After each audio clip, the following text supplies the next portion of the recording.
హే darlings, ప్రపంచంలో అత్యంత TRP rating పొందిన రియాలిటీ షో అంటే బిగ్ బాసే. ఈ షో ప్రపంచంలో 50కి పైగా దేశాలలో టెలికాస్ట్ అవుతుంది. మన దేశంలో కూడా దాదాపు 8 లాంగ్వేజెస్ లో, అదే హిందీ, తెలుగు, తమిళ్, కన్నడ, మలయాళం, మరాఠీ, బెంగాలీ, ఒడియాలో టెలికాస్ట్ అవుతుంది. కానీ ఇంత ఫేమస్ అయినా ఈ షో వెనక ఎన్నో డార్క్ సీక్రెట్స్ దాగి ఉన్నాయి. బయట కనిపించేది రియాలిటీనా, లేదా స్క్రిప్ట్ ప్రకారం జరుగుతుందా, లేదా ఇంకేమైనా రహస్యాలు ఉన్నాయా అని చాలా మందికి డౌట్ కూడా ఉంది. ఈ వీడియోలో బిగ్ బాస్ షో యొక్క dark secrets and shocking moments గురించి తెలుసుకుందాం డార్లింగ్స్. ఈ వీడియో చూసిన తర్వాత మీరు బిగ్ బాస్ షో పై ఉన్న అభిప్రాయాలను పూర్తిగా మార్చుకుంటారు. మరి ఈ shocking moments and dark secrets తెలుసుకోవాలంటే వీడియోని చివరి వరకు స్కిప్ చేయకుండా చూడండి.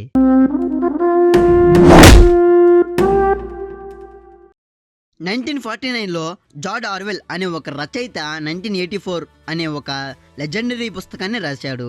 అయితే ఆ పుస్తకంలో ప్రపంచాన్ని పాలిస్తున్న భయంకరమైన ప్రభుత్వాలు, నాయకుల గురించి ఇలా చెప్పేవాడు. ఈ ప్రపంచం మొత్తం బిగ్ బ్రదర్ రూల్లో ఉంది. ప్రతి చోట బిగ్ బ్రదర్ మిమ్మల్ని గమనిస్తూ ఉంటాడు, కాబట్టి జాగ్రత్తగా ఉండండి అని ఆ బుక్ లో రాశాడు. అయితే ఆ బుక్ ని బేస్ చేసుకుని నెదర్లాండ్స్ లో కొంతమంది కలిసి బిగ్ బ్రదర్ అనే షోని స్టార్ట్ చేశారు. ఈ షోలో పార్టిసిపేట్ చేసే కంటెస్టెంట్లు ఒక ఇంట్లో ఉండి బయట వాళ్ళతో ఎటువంటి సంబంధం లేకుండా, ఫ్యామిలీ అండ్ ఫ్రెండ్స్ తో సంబంధం లేకుండా జీవించాల్సి ఉంటుంది. అంతేకాకుండా ఇంట్లో ఉండే ప్రతి కంటెస్టెంట్ 24 అవర్స్ సీసీ కెమెరాల పర్యవేక్షణలో ఉండాలి. ఇది కేవలం టీవీ షో మాత్రమే కాదు, ఒక సోషల్ ఎంటర్టైన్మెంట్ కూడా. ఎందుకంటే ఈ షోలో different behaviours, different types of characters ఒకే ఇంట్లో ఉండడం ద్వారా వారి మధ్య ఏర్పడే గొడవలు, బంధాలు, వీటన్నిటిని ఆడియన్స్ కు చూపిస్తూ వాళ్ళని ఎంటర్టైన్మెంట్ చేస్తూ టీఆర్పీ రేటింగ్ ని చాలా బాగా పెంచేవాళ్ళు. అయితే ఈ కంటెస్టెంట్స్ అందరినీ బిగ్ బాస్ అనే ఒక అన్నోన్ పర్సన్ ని రూల్ చేస్తుంటాడు. అంటే వాయిస్ వినపడుతుంది, ఫేస్ కనిపించదు. మీకు తెలియదేం కాదులే, మీరు చూసేవాళ్ళు కాబట్టి మీకు తెలిసే ఉంటుంది. బిగ్ బాస్ అనే క్యారెక్టర్ కనిపించదు, కానీ ఒక గంభీరమైన వాయిస్ ఓవర్ తో ఇంటి వారికి టాస్కుల్ని, సూచనల్ని, ట్రైనింగ్, పనిష్మెంట్ అన్ని ఇస్తుంటారు అనమాట. ఈ షోలో పార్టిసిపేట్ చేసే వాళ్ళు యాక్చువల్ గా actors, politicians, anchors, sports players, social media సెలబ్రిటీసే ఉంటారు. అయితే ఎక్కడో నెదర్లాండ్ లో స్టార్ట్ చేసిన బిగ్ బ్రదర్ కాన్సెప్ట్ ను ప్రపంచంలో చాలా దేశాలు షో టెలికాస్ట్ చేస్తున్నాయి. మన దేశంలో కూడా దాదాపు 8 లాంగ్వేజెస్ లో, అదే హిందీ, తెలుగు, తమిళ్, కన్నడ, మలయాళం, మరాఠీ, బెంగాలీ, ఒడియాలో టెలికాస్ట్ జరుగుతుంది. ఇప్పుడు తెలుసుకుందాం darlings Bigg Boss in India గురించి. ఇండియాలో మొదటిసారిగా బిగ్ బాస్ షోని హిందీ లాంగ్వేజెస్ లో 2006 లో సోనీ టీవీ వారు లాంచ్ చేశారు. మొదటి సీజన్ తోనే బిగ్ బాస్ చాలా మంది ఆడియన్స్ ని ఆకట్టుకుంది. అయితే హిందీలో ఇప్పటి వరకు 17 సీజన్స్ సక్సెస్ఫుల్ గా కంప్లీట్ అయ్యాయి. 2010 నుంచి ఇప్పటి వరకు ఈ షోని సల్మాన్ ఖాన్ గారు హోస్ట్ చేస్తున్నారు. ఇక మన తెలుగులోకి వస్తే బిగ్ బాస్ తెలుగు అంటూ 2017 లో స్టార్ మా ఛానల్ లాంచ్ చేసింది. అయితే ఫస్ట్ సీజన్ జూనియర్ ఎన్టీఆర్ గారు హోస్ట్ చేశారు. యాక్చువల్ గా మన తెలుగులో బిగ్ బాస్ హిట్ అవ్వడానికి మేజర్ రీజన్ ఎన్టీఆర్ గారి క్రేజ్. అంతేకాకుండా టీఆర్పీ రేటింగ్ కూడా చాలా హెవీగా పెరిగిపోయింది. తెలుగులో ఇప్పటి వరకు 8 సీజన్స్ కంప్లీట్ అయ్యాయి. బిగ్ బాస్ హౌస్ హైదరాబాద్ లోని అన్నపూర్ణ స్టూడియోస్ లో ఉంది. ఈ హౌస్ లో 60కి పైగా కెమెరాలు ఉంటాయి. వాటిలో HD cameras, speakers, microphones, smart tracking gadgets use చేయడం ద్వారా కంటెస్టెంట్స్ ఎక్కడున్నా చూపించబడతారు. నైట్ విజన్ కెమెరాస్ కూడా ఉంటాయి డార్లింగ్స్, కాబట్టి నైట్ టైంలో కూడా ఏం జరుగుతుందో చూడవచ్చు. బిగ్ బాస్ కి సెలెక్ట్ అయిన కంటెస్టెంట్స్ ఆ ఇంట్లో బిగ్ బాస్ పెట్టే టాస్క్లన్నింటినీ ఆడుతూ ఉండాలి. ప్రతి వారం బిగ్ బాస్ కొంతమంది నామినేషన్స్ నుండి తప్పించుకునేందుకు లేదా కెప్టెన్సీ కోసం టాస్కులు ఇస్తుంటాడు. ఇవి ఫిజికల్, మెంటల్ ఆర్ క్రియేటివ్ టాస్కులుగా ఉంటాయి. అంతేకాకుండా ఎవ్రీ వీక్ కంటెస్టెన్సీ వారు ఎలిమినేట్ అయ్యే ఛాన్స్ కూడా ఉంది. నామినేట్ అయిన వాళ్ళని ప్రేక్షకులు ఓటింగ్ వేస్తారు. నామినేట్ చేసిన వారికి ఆన్లైన్ లో ఓటింగ్ సిస్టమ్ కూడా ఉంటుంది. ఎవరికైతే తక్కువ ఓట్స్ వస్తాయో వారు ఎలిమినేట్ అవుతారు. ఈ షో 100 రోజులకు డిజైన్ చేయబడింది. బిగ్ బాస్ హౌస్ లో ఒక ఎపిసోడ్ కి సుమారుగా 15 నుంచి 20 లక్షల వరకు ఖర్చు అవుతుంది. House design, camera setup, contestants remuneration, host remuneration ఇవన్నీ కలిపి ఒక సీజన్ ఖర్చు సుమారు 15 కోట్ల నుంచి 20 కోట్ల వరకు ఉంటుంది. మెయిన్ పాయింట్, ప్రెసెంట్ హోస్ట్ అయిన నాగార్జునకి ఒక సీజన్ కి సుమారు 12 కోట్లు ఇస్తున్నారంట.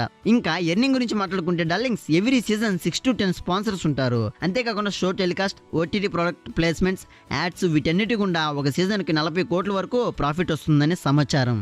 డార్లింగ్స్, ఇక బిగ్ బాస్ ప్రైజ్ గురించి మాట్లాడుకుంటే బిగ్ బాస్ షో విన్నర్ కి ఒక ట్రోఫీతో పాటు 30 నుంచి 50 లక్షల వరకు ప్రైజ్ మనీని ఇస్తారు. అయితే దీనికంటే మెయిన్ మ్యాటర్ ఏమిటంటే, హౌస్ నుంచి బయటకు వచ్చాక ఎవరైతే విన్నర్ ఉంటారో వారికి భారీ క్రేజ్ ఉంటుంది. దీనివల్ల brand deals, movie offers, social media promotions కూడా చాలా పెద్ద డీల్స్ అనేది మనీ ఎర్నింగ్ డీల్స్ లో వస్తాయి. సింపుల్ గా చెప్పాలంటే హౌస్ నుంచి బయటకు వచ్చాక అతను ఒక హీరోకు ఉన్నంత క్రేజ్ ఉంటుంది డార్లింగ్స్. అయితే ఇప్పుడు వరకు మనం చెప్పుకున్నది అంతా బిగ్ బాస్ షో యొక్క ఒక సైడ్ మాత్రమే. ఇప్పుడు డార్క్ సైడ్ గురించి మాట్లాడుకుంటే, ఈ షో మొదలైనప్పటి నుంచి చాలా వివాదాలను ఎదుర్కొంటుంది. ముఖ్యంగా ఈ షోలో చాలా డేంజరస్ థింగ్స్ ని ఇండైరెక్ట్ గా ప్రమోట్ చేస్తున్నారు. హే డార్లింగ్స్, వీడియో ఎంతవరకు చూసారంటే నచ్చిందని అనుకుంటున్నాను. సో మీకు ఇంకా ఇలాంటి అమేజింగ్ వీడియోస్ కావాలంటే వెంటనే మన ఛానల్ని సబ్స్క్రైబ్ చేసుకోండి. మర్చిపోకుండా బెల్ ఐకాన్ ఆన్లో పెట్టుకుని, ఎందుకంటే అప్పుడు నేను చేసే వీడియోలు మీకు నోటిఫికేషన్ ద్వారా వస్తాయి. డార్లింగ్స్, మీరు వేసే ఒక లైక్ మన వీడియో పర్ఫార్మెన్స్ని డిసైడ్ చేస్తుంది.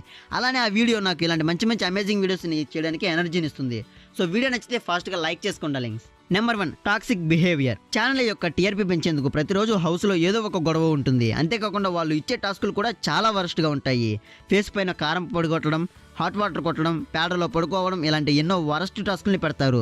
దీనివల్ల వ్యూవర్స్ చాలా ఇంపాక్ట్ అవుతారు. నెంబర్ 2, ప్రైవసీ లేకపోవడం. బిగ్ బాస్ హౌస్లో సుమారుగా 60కి పైగా హెచ్డీ కెమెరాలు ఉన్నాయి. అంతేకాకుండా నైట్ విజన్ కెమెరాలు కూడా ఉన్నాయి. కాబట్టి ఒకసారి మీరే ఊహించుకోండి, ప్రతిరోజు ఆల్మోస్ట్ 24 కెమెరాస్ ముందు ఉండడం అనేది ఎంత స్ట్రెస్ ఫీలింగ్గా ఉంటుందో. కంటెస్టెంట్స్ ఏం చేసినా అందరికీ కనబడుతుంది. అయితే దీనివల్ల చాలా మంది ఇబ్బందిగా కూడా ఫీల్ అవుతున్నారు. నెంబర్ 3, బయాజ్డ్. ఒక రియాలిటీ షోలో బయాజ్డ్ సపోర్ట్ని ఎవరికీ ఇవ్వకూడదు. కానీ బిగ్ బాస్లో మాత్రం చాలా న్యూస్ల ప్రకారం ఎవరైతే ఎక్కువ కాంట్రవర్సీస్ అని గొడవలు షోలో క్రియేట్ చేస్తారో వాళ్ళకే ఎక్కువ స్క్రీన్ టైం ఇవ్వటం, ఎలిమినేట్ చేయకుండా వాళ్ళనే టీఆర్పీ రేటింగ్ కోసం యూజ్ చేసుకోవడం జరిగినట్టు అనిపిస్తుంది. మీరు కూడా ఈ విషయాలన్నింటినీ చాలాసార్లు అబ్జర్వ్ చేసే ఉంటారు డార్లింగ్స్. అవునా కదా? కింద కామెంట్ చేయండి. Number 4, emotional drama. Bigg Boss హౌస్లో కంటెస్టెంట్లు ప్రతిరోజు ఏదో ఒక ఎమోషనల్ సిచ్యువేషన్ని క్రియేట్ చేస్తూనే ఉంటారు.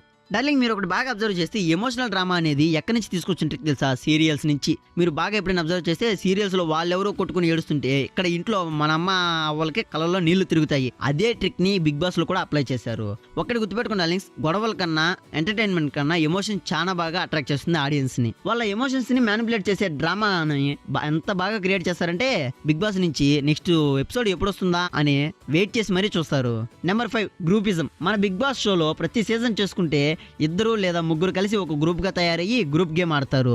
ముఖ్యంగా సీజన్ 7 చూసుకుంటే శివాజీ, ప్రిన్స్ యావర్, పల్లవి ప్రశాంత్ కలిసి ఒక గ్రూప్గా, మరియు స్టార్ మా యాక్టర్స్ అందరూ కలిపి ఒక గ్రూప్గా ఆడినట్టు చూపించారు. అయితే దీన్ని చూసిన అభిమానులు మాత్రం సోషల్ మీడియాలో మాత్రం మా గ్రూప్ బెస్ట్ అంటే మా గ్రూప్ బెస్ట్ అని చాలా గొడవలు కూడా జరిగాయి. అంటే ఇండైరెక్ట్గా వ్యూవర్స్ని ఇంపాక్ట్ చేస్తున్నట్టే కదా. Dark secrets of Bigg Boss గురించి ఇప్పుడు అస్సలు నిజాలు తెలుసుకోబోతున్నాం darlings. Number 1, confidentially contracts. Every contestant Bigg Boss house లోకి వెళ్లే ముందు లాయర్ల సమక్షంలో కాంట్రాక్ట్స్ పై సంతకం చేస్తారు. హౌస్ లో జరిగే విషయాలను బయట వెల్లడించరాదు. ఒకవేళ ఎవరైనా అలా చెప్తే క్రిమినల్ యాక్ట్ కింద జైల్లో వేస్తారు. అలానే బయటకు వచ్చిన తర్వాత ఒకవేళ ఇటువంటి వివరాలను బయటకు లీక్ చేసినా వాళ్ళకి భారీ రేంజ్ లో శిక్ష అనేది పడుతుంది. Number 2, Bigg Boss leaks from inside. Few times ఎవరు ఎలిమినేట్ అవుతారో అని శనివారం ముందే బయటకు లీక్ అవుతుంది. సోషల్ మీడియాలో చాలా పేజెస్ ముందుగానే ఎవరు ఎలిమినేట్ అవుతారని చెప్పేస్తున్నాయి. For example, Bigg Boss season 5లో షణ్ముఖ్ ఓటింగ్ లీడ్స్ని ఒక ప్రైవేట్ ఇన్స్టాగ్రామ్ పేజ్ ముందే లీక్ చేసింది. చివరకు అదే నిజమైంది కూడా డార్లింగ్స్. అంతేకాకుండా బిగ్ బాస్ ఓటీటీ తెలుగు సీజన్స్లో ఇన్సైడ్ వ్యూ ఫుటేజ్ కూడా బయటపడింది. కొన్ని షార్ట్స్లో ఎడిట్ చేయకముందే సోషల్ మీడియాలో వచ్చాయని అప్పుడు చాలా కలకలం లేపింది ఆ news. Number 3, legal issues. Bigg Boss పై చాలా కేసులు ఉన్నాయి. ముఖ్యంగా బిగ్ బాస్ సీజన్ 2లో కొన్ని సంఘటనల ద్వారా మతపరంగా తప్పుగా చూపించారని PIL దాఖలైంది. Number 4, political voting system. Few times TRP rating పెరగడానికి కావాల్సిన హై డ్రామా ఎలిమినేషన్ కు ఇంపార్టెన్స్ ఇవ్వడం జరుగుతుంది. అంటే ఫేక్ ఓటింగ్ అనుకున్న ఒక రకంగా అనుమానాలు కూడా చాలానే వచ్చాయి ఇలా. అంతేకాకుండా ఓటింగ్ లో కూడా చాలా స్కామ్స్ జరుగుతాయి. సింపుల్ గా చెప్పాలంటే మనం ఓటింగ్ చేసిందంతా కేవలం 60% మాత్రమే. మిగతా 40% ఏం జరుగుతుందంటే టీమ్ డెసిషన్స్ మీద డిపెండ్ అయి ఉంటుంది. అదే ఎవరిని ఉంచాలి, ఇతను ఉంటే మనకి టీఆర్పీ రేటింగ్ ఉంటుందా పడిపోతుందా, ఇతను మనకి అవసరమా అవసరం లేదని వాళ్ళని డిసైడ్ చేసుకుని వాళ్ళని దృష్టిలో పెట్టుకుని వాళ్ళకి మాత్రమే 40% ఓటింగ్ అనేది డిసైడ్ చేస్తారు. అంతేకాకుండా సోషల్ మీడియాలోని కొన్ని డేటా లీక్స్ లో ముందే విన్నర్ నేమ్ కూడా తెలిసిపోయిన సందర్భాలు ఉన్నాయి. చాలా సార్లు సోషల్ మీడియాలో చాలా బాగా ఓటింగ్స్ వస్తున్నా సరే ఆ కంటెస్టెంట్స్ ని ఎలిమినేట్ చేసిన సందర్భాలు కూడా ఉన్నాయి. ఫర్ ఎగ్జాంపుల్, సీజన్ 2లో దీప్తి సునైనా, తేజస్వి వంటి వారు ఎక్కువ ఓట్స్ ఉన్నప్పటికీ నామినేషన్ నుంచి బయటపడ్డారు, అంటే ఎలిమినేట్ అయిపోయారు. సీజన్ 6లో ఆర్యానా గ్లోరీ ఓటింగ్ ద్వారా ఉండాల్సిన సమయంలో ఎలిమినేట్ చేయబడ్డారు. ముఖ్యంగా బిగ్ బాస్ షోలో చాలా మంది నెగిటివిటీకి కూడా గురవుతున్నారు. దీనివల్ల చాలా మంది సైకలాజికల్ ప్రాబ్లమ్స్ ని ఫేస్ చేసినట్లు ఈ షో నుంచి బయటకు వచ్చిన వాళ్ళు చాలా మందే చెప్పారు. డార్లింగ్స్, ఇప్పుడు అసలైన విషయానికి వద్దాం. అసలు బిగ్ బాస్ షో రియలా స్క్రిప్టా? అయితే ఈ విషయం గురించి ఇప్పటికే చాలా మంది డిబేట్ చేస్తున్నారు. బిగ్ బాస్ షోలో కొన్ని భాగాలు స్క్రిప్ట్ ప్రకారం నడుస్తున్నాయని అదే ఇంతకు ముందు పార్టిసిపేట్ చేసి కంప్లీట్ చేసిన కంటెస్టెంట్స్ చెప్పుకొచ్చారు. ముఖ్యంగా టాస్కులు, గొడవల వల్ల ఛానల్ యొక్క టీఆర్పీ రేటింగ్ భారీగా పెరుగుతుంది కాబట్టి వీటిని ముందుగానే ప్రీ ప్లాన్ చేస్తుంటారని వాళ్ళు కొంతమంది లీక్ చేశారు లైట్గా. అంతేకాకుండా కెమెరాలో ఉండే ప్రతి విషయాన్ని బయటకు చూపించకుండా ఎడిటింగ్ ద్వారా కొన్ని అవసరమైన ఇంపార్టెంట్ ఎమోషన్స్, ఎంటర్టైన్మెంట్ లాంటి వాటిని మాత్రమే చూపిస్తారని చెప్పారు. దీంతో పాటుగా ఎలిమినేషన్స్ పబ్లిక్ ఓటింగ్ ప్రకారం జరగట్లేదు, ప్రేక్షకులు ఓట్లు వేసినట్లుగా ఫలితాలు రాకపోవడం, సోషల్ మీడియాలో ట్రెండింగ్ అయిన కన్సిస్టెంట్ కూడా ఎలిమినేట్ కావడం, ఇలాంటి ఎన్నో జరుగుతూనే ఉన్నాయి. వాటిలో ఇవన్నీ షో స్క్రిప్టెడ్ అని ప్రూవ్ చేస్తున్నాయి.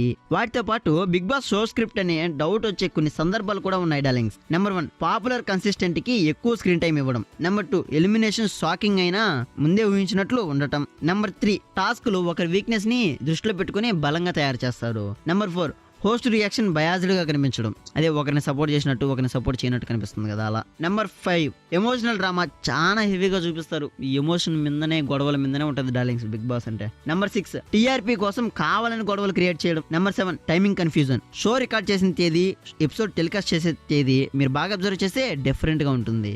వీటన్నిటి వల్ల బిగ్ బాస్ షో స్క్రిప్టెడ్ అని చాలా మందికి అనిపించడంతో అస్సలు తప్పలేదని నా ఉద్దేశం డార్లింగ్. ఇంకేం లేదు డార్లింగ్స్, ఈ వీడియో ఇంతటితో క్లోజ్ చేద్దాం. నెక్స్ట్ వీడియోలో మళ్ళీ వస్తాను. సబ్స్క్రైబ్ చేసుకుని మీరు కూడా నెక్స్ట్ వీడియోలో కలుస్తారని అనుకుంటున్నాను. బెల్ ఐకాన్ని మర్చిపోకుండా ఆల్లో పెట్టుకోండి డార్లింగ్స్. అప్పుడు నేను చేసే వీడియోలో మీకు నోటిఫికేషన్ ద్వారా వస్తాయి.